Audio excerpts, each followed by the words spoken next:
Olá, tudo bem? Seja bem-vindo ao canal Meu Momento com Deus. Nessa ocasião, nós daremos continuidade ao nosso estudo guiado.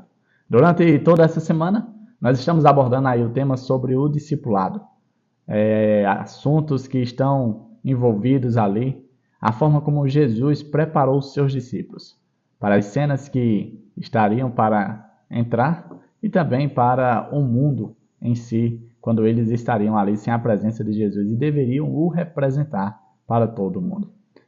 Essas informações, elas são muito importantes para mim e para você. Foram ensinamentos passados para eles, que também repercutem até os dias de hoje. São ensinamentos para nós.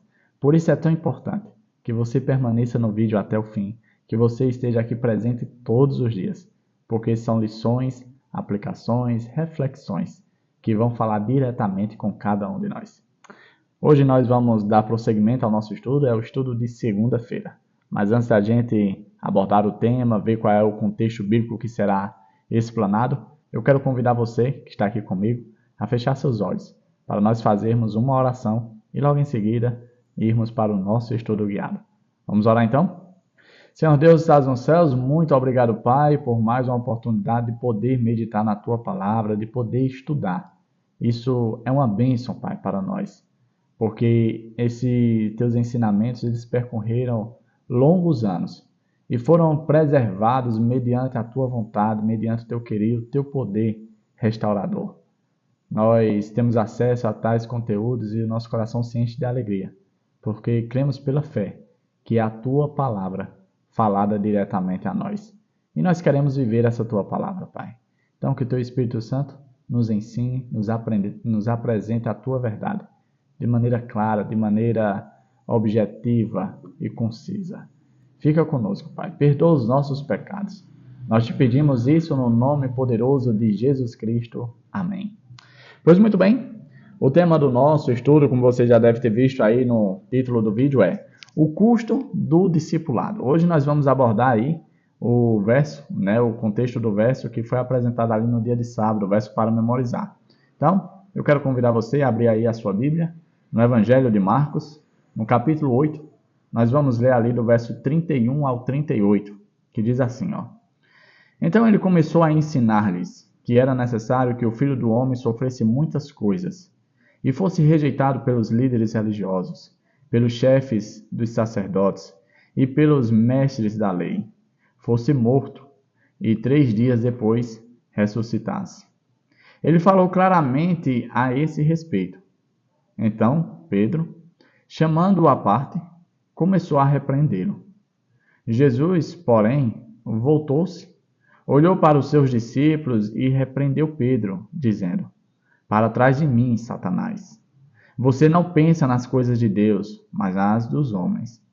Então ele chamou a multidão e os discípulos e disse: Se alguém quiser acompanhar-me, negue-se a si mesmo, tome a sua cruz e siga-me. Pois quem quiser salvar a sua vida, a perderá. Mas quem perder a sua vida por minha causa e pelo Evangelho, a salvará. Pois que adianta ao homem ganhar o mundo inteiro e perder a sua alma? Ou o que o homem poderá dar em troca de sua alma? Se alguém se envergonhar de mim e das minhas palavras, nesta geração adúltera e pecadora, o Filho do Homem se envergonhará dele quando vier na glória de seu Pai, com os santos anjos. Que texto, não é não, gente? Um contexto cheio de assuntos, cheio de informações, a qual nós, nessa ocasião, vamos comentar, vamos refletir e com certeza fazer aplicações para a nossa vida. O primeiro ponto que eu destaquei diz assim, os discípulos chegaram a um ponto crucial na sua relação com Jesus. Eles agora sabiam que ele era o Messias. E eu digo mais além. Eles não apenas tinham chegado à conclusão que ele era o Messias, mas sim o que significava ser Messias. Como a gente viu no dia de ontem, Pedro, vamos dizer assim, com o auxílio do Espírito Santo, ele reconheceu Jesus como Messias. Agora eles têm a total dimensão do que é ser Messias. Porque naquela época, na época de Jesus, na época dos discípulos, muitas pessoas se autoproclamavam Messias. Só que a ideia messiânica daquela época das pessoas daquela época, né, a ideia deles era uma ideia mais politizada, né, como uma espécie de rei, um rei humano, um rei carnal, um rei com ideias para esse mundo. Porém, quando Jesus explica ali o que estava para acontecer com ele, olha, eu vou ser rejeitado, eu vou ser caluniado, eu vou sofrer, eu vou ser perseguido, eu vou morrer, eu vou ser crucificado, eu vou ressuscitar depois de 3 dias. Aquilo foi um choque de realidade para os discípulos. Não era essa a ideia, a cosmovisão que eles tinham de Messias. Não era esse o tipo de Messias que eles aguardavam, que eles esperavam. A ideia que ele tinha de Messias era completamente diferente. Eles queriam um Messias que se tornasse um rei, que sentasse no trono de Davi, que governasse eles, que fizesse de Israel, de Judá, mais uma vez a uma grande potência mundial, que guerreasse contra Roma, que vencesse a batalha, né, que tirasse o povo judeu ali da escravidão, né, da opressão romana. Era essa a ideia de Messias que o povo na época de Jesus tinha. Porém, Jesus vem e apresenta uma ideia completamente diferente. E com certeza isso foi um choque de realidade para eles. O outro ponto que fala aqui, que eu destaquei, diz assim, ó, quando Jesus chamou os discípulos pela primeira vez, ele disse que os faria pescadores de gente, mas não mencionou os problemas. Sabe, às vezes quando nós temos o contato com a palavra de Deus, a gente fica maravilhado. A gente, nossa, como é maravilhoso, como fala ao meu coração, como enche, como preenche, como dá sentido à minha vida. Só que aí a gente começa a viver o cristianismo dia após dia. E aí começam a surgir as dificuldades. Começam a surgir os desafios, os problemas. E aí a gente, mais uma vez, tem outro choque de realidade e percebe que ser cristão de verdade não é fácil, não é simples, não é moleza. Vai muito além que isso. E principalmente para aqueles que vivem o assim diz o Senhor, que com certeza sentem na pele o desafio que é ser um cristão genuíno. Os discípulos até então não tinham total dimensão disso. Afinal de contas, aonde eles chegavam, as pessoas, as multidões iam até eles. Talvez passava pela mente deles de que eles eram os popstars da época, né? As pessoas famosas, as pessoas a quem eram convidadas para ir para banquetes, para falar com as pessoas importantes da época. Ou seja, até então, o cristianismo era um mar de flores. Eles não tinham conhecido o outro lado da moeda. Eles não tinham chegado à parte de negar a si mesmo, de tomar a cruz de Cristo. Não, isso até então não era conhecido por eles. Jesus, quando chamou eles, quando os convidou para seguir, disse, olha, vocês serão pescadores de homens. Mas Jesus até então não tinha dito o desafio que seria pescar homens, transformar a vida de pessoas, ser modelo e exemplo para outros. Até então eles não tinham essa dimensão, essa ideia.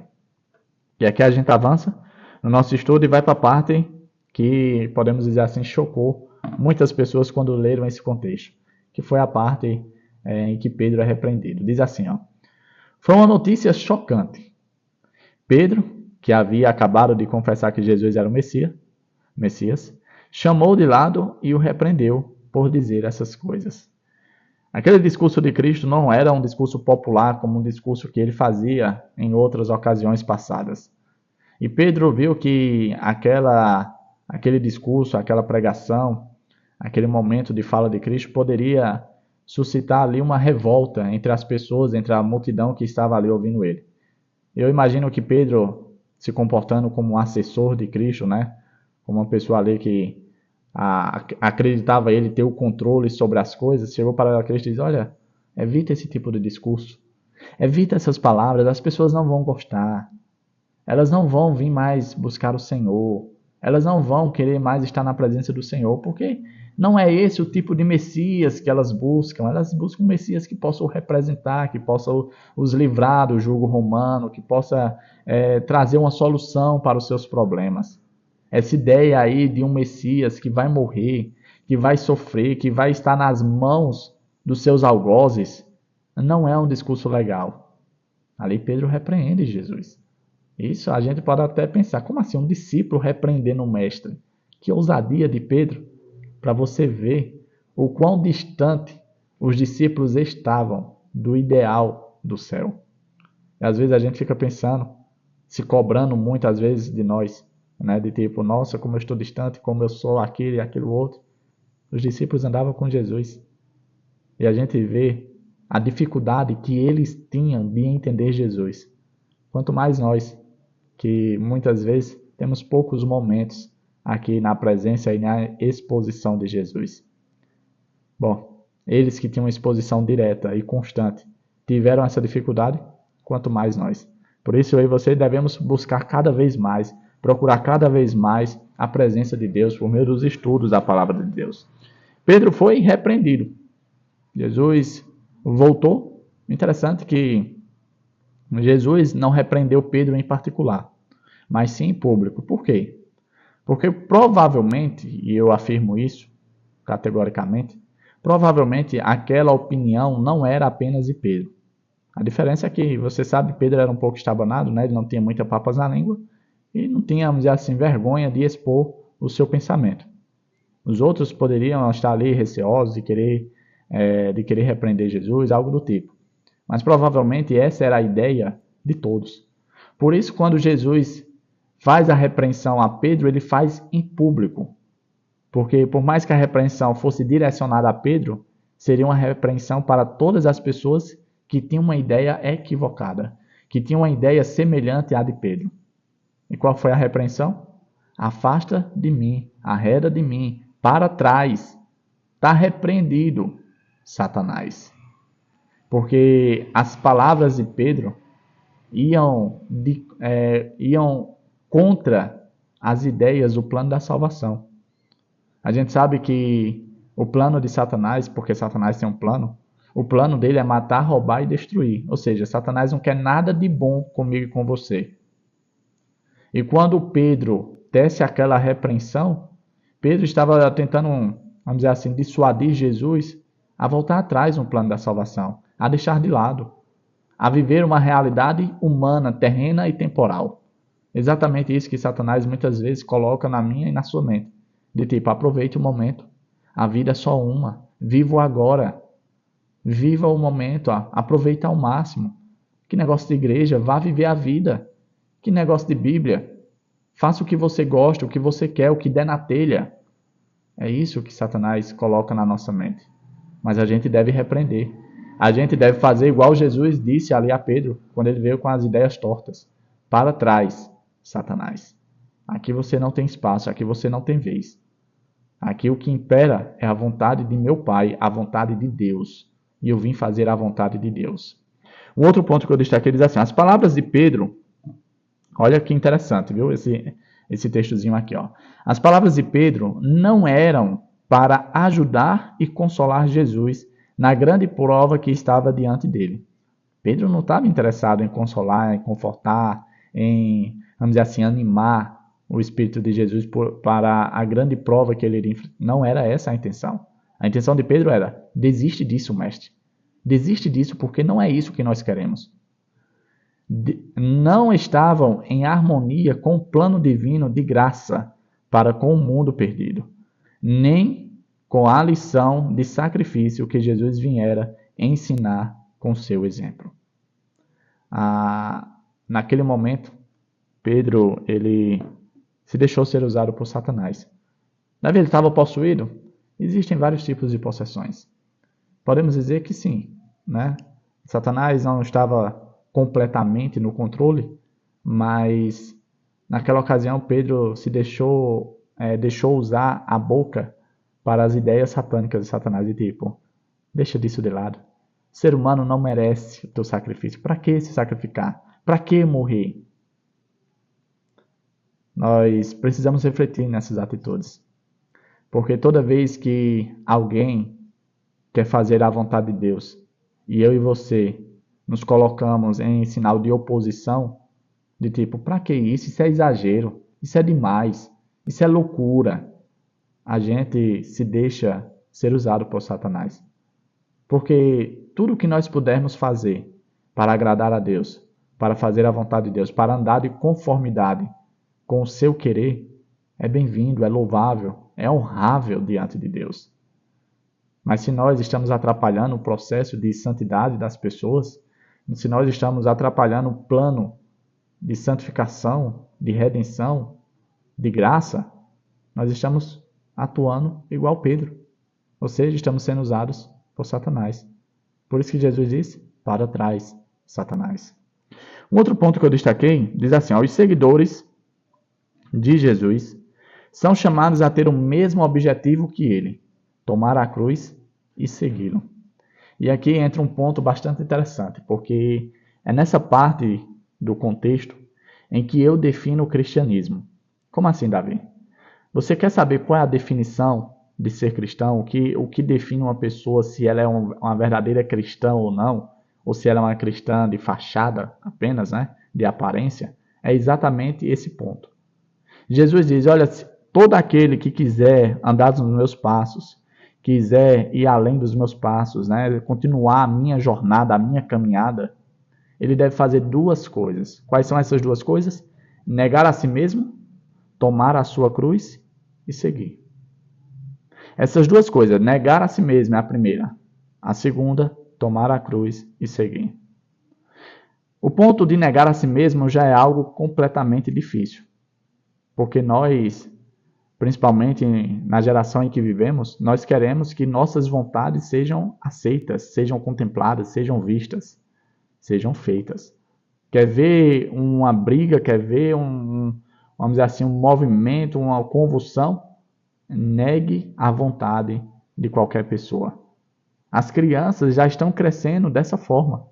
Quando recebem um não, oxe, aí pronto, o mundo cai, acaba. Para você ver o quão nós precisamos estar atento à mensagem de hoje. Negue-se a si mesmo. Tome a sua cruz e siga. A cruz não é símbolo bonito. Não é algo, olha, maravilhoso, eu estou com a cruz. Não. Naquela época, a cruz era a sentença mais cruel romana. Quando os piores bandidos eram capturados, a pena máxima era a execução por meio de cruz. E como era essa execução por meio de cruz? Era vergonhosa, era dolorida, era humilhante. Aqueles que morriam pela crucifixão eram vistos como os piores criminosos da época. As piores pessoas perante os olhos de Roma. Aí Jesus pede para mim e para você tomar a cruz. E aqui fica aquela ideia, por que Jesus pediu para tomar a cruz? Se era a pior forma de morrer na época dele. Aqui eu entendo da seguinte forma. Tomar a cruz, na vida prática do cristianismo, é muitas vezes eu e você aceitarmos o pior que esse mundo pode oferecer. Em que sentido, Davi? Vai haver momentos na sua vida que você vai chegar a seguinte pensamento. Isso não é justo. Eu não mereço estar passando por isso. Isso não é correto o que estão fazendo comigo. E pela convicção bíblica, pelos preceitos ensinados, pelo caráter implantado de Jesus dentro de cada um de nós, a gente vai ter que engolir esse grande sapo. E essa situação pode ser sim comparada a uma situação de crucifixão. Porque a gente vai ter que fazer isso não por amor a mim, não porque eu estou querendo, não porque eu gosto, não porque é prazer, não. Mas simplesmente para dar testemunho das verdades que nós vivemos, da verdade do cristianismo, do evangelho que nós seguimos. Por isso Jesus disse, tome a sua cruz e siga-me. Percebe como o cristianismo é uma religião radical? As pessoas têm uma deturpação acerca do que é ser cristão. Quando a gente medita nesse texto, a gente entende o que é ser cristão de verdade. O outro ponto que eu destaquei diz assim, Jesus explicou não apenas o custo do discipulado, mas também o grande valor que ele possui. No paradoxo da fé cristã, perder a vida é a única forma de encontrá-la. Por outro lado, ganhar o mundo inteiro, mas perder a vida eterna é absurda.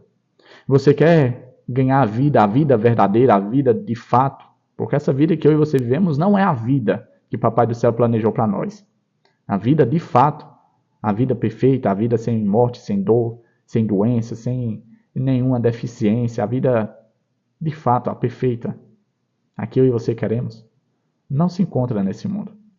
Por isso que Jesus diz, olha, quem perder a vida por amor de mim, por amor ao Evangelho, essa pessoa, ela vai, sim, ter acesso à vida, de fato, à vida verdadeira. Mas se porventura você amar mais essa vida terrena, essa vida passageira, em outras palavras, se você amar mais o mundo, se você correr mais atrás das coisas desse mundo, você pode até ter, sim, uma vida prazerosa nesse mundo.